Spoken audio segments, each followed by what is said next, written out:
નમસ્કાર મિત્રો, આ ટેકનોલોજીની દુનિયાની અંદર અલગ અલગ પ્રકારના સાયબર ફ્રોડ થઈ રહ્યા છે.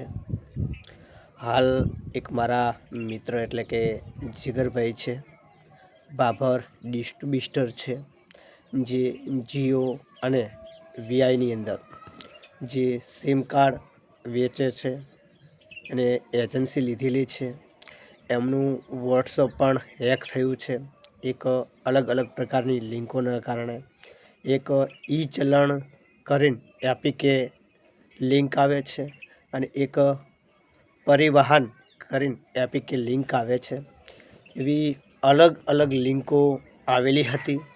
એમણે ક્લિક કરી ડાઉનલોડ કરી એટલે વોટ્સઅપ હેક થઈ ગયું છે અને ઘણા લોકોની અંદર મેસેજ આવતા હશે, તમે જોઈ શકો છો. તો સાવધાન રહો, સતર્ક રહો. એમનો મને ફોન આવ્યો, મને કે તમારી અંદર કોઈ લિંક મૂકે છે તો તમે ઓપન ના કરતા. ને મેં એમને જણાવ્યું કે હું ઘણી વખત લોકોને કહેતો હોઉં છું કે કોઈ પણ પ્રકારની અજાણી લિંક આવે છે તો તમે ક્લિક ના કરશો. મોબાઈલ હેક થઈ જાય છે. એ ભાઈનો પણ મોબાઈલ હેક થઈ ગયો છે, વોટ્સઅપ બંધ થઈ ગયું છે અને અનેક લોકોના ઉપર મેસેજ જઈ રહ્યા છે એમના નંબરથી, જે એમના સંપર્કમાં હોય, જે એમના સંપર્ક હિસ્ટ્રીમાં હોય, જે એમના મિત્રો હોય, એમના સગા સંબંધીઓ હોય, એમના તમામ લોકોમાં એ લિંક શેર કરવામાં આવી રહી છે.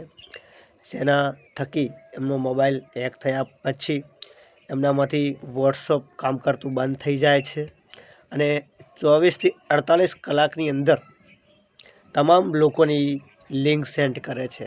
જે એમને ઓળખતા હોય, જે વળગતા હોય, એમનામાં જે નંબર સેવ કરેલા હોય અને ઘણી વખત એ લિંક સેન્ડ કરી અને જે વ્યક્તિઓને ખ્યાલ નથી હોતો એમને મોટું નુકસાન પહોંચાડે છે.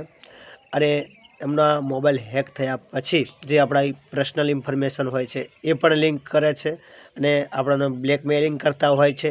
આવા અનેક કિસ્સાઓ તમે જોયા હશે.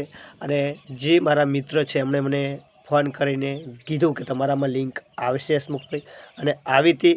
એટલે મેં એમને ફોન પણ કર્યો કે હા ભાઈ મોકલી છે પણ હું ડાઉનલોડ નથી કરી. તો જે આવા કિસ્સા ન બને એટલા માટે સતર્ક રહો, સાવધાન રહો. અને આવી લિંકો તો અનેક પ્રકારની છે. તમે જુઓ છો કે એસબીઆઈ બેંકની લિંક જેવી મોકલવામાં આવે છે, એપીકે લિંક, કે ઈકેવાયસી પૂરું કરવાની લિંક હોય છે. પછી તમે જુઓ છો કે પ્રધાનમંત્રીની પણ લિંક મૂકવામાં આવે છે, પ્રધાનમંત્રી આવાસ યોજના એપીકે લિંક. આવી અલગ અલગ પ્રકારની અનેક પ્રકારની લિંકો મોકલવામાં આવે છે. તો લોકો સતર્ક રહેજો, સાવધાન રહેજો અને ફ્રોડનો શિકાર ના બનો. અને ભૂલી ચૂકે તમે બની જાઓ છો કદાચ તો સાયબર ક્રાઇમનો સંપર્ક કરવો 1930-1930, એટલે કે તેના ઉપર તમે માહિતી આપી શકો છો, કેસ દાખલ કરી શકો છો. અને એ પણ ના કરતા ફાવે તો તમારા નજીકના પોલીસ સ્ટેશનમાં જઈને અરજી પણ કરી શકો છો. તો તમે ખાસ સાવધાન રહેજો. જેવો ઇસ્યુ બને એના કલાકમાં જ અરજી કરી દેવી. તો શું કે જે સાયબર ફ્રોડ થયું છે, જે ટ્રાન્ઝેક્શન થયું છે કે અથવા કોઈ ફ્રોડ થાય છે તો તમે રોકી શકો છો તેવી આશા રાખું છું. તો વિડીયો ગમે તો લાઈક કરજો, શેર કરજો અને વધુમાં વધુ શેર કરજો, કોમેન્ટ કરજો, પોતાના પ્રતિભાવ જણાવજો કે આવું અનેક લોકો સાથે બન્યા છે. એ ના બને એટલા માટે આપણે લોકોને સાચવેત કરતા હોઈએ છીએ તેવી આશા રાખું છું. જય હિન્દ, જય ભારત, જય સંવિધાન.